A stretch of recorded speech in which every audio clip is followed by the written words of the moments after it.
নিজের বাপের বাড়ির বিয়ে বাড়ি বলে কথা, তার উপর আবার ছোট বোনের বিয়ে, আলাদাই একটা এনার্জি থাকে। কিন্তু আমার কিছু নিমন্ত্রণের জন্য যাওয়া এখনো পসিবল হয়নি। তবে কাছাকাছি শ্বশুরবাড়ি বাপের বাড়ি হওয়ার এটাই একটা মুখ্য সুবিধা যে যখনই হোক একবার ঢোঁ মেরে চলে আসাই যায়। বর অফিস থেকে ফিরে বললো যে চলো সব এসছে, দেখা করে আসি।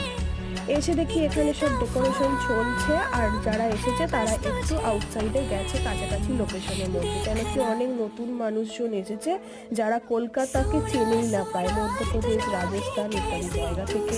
আমার বোন চলে আসছে ব্যাঙ্গালোর থেকে।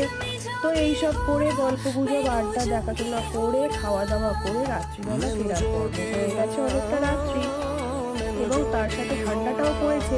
কিন্তু এইসব আনন্দ মজা করছে ওসব খোরাই কে করে 11টা 18, এই যে টাইম দেখিয়ে দিয়েছি তার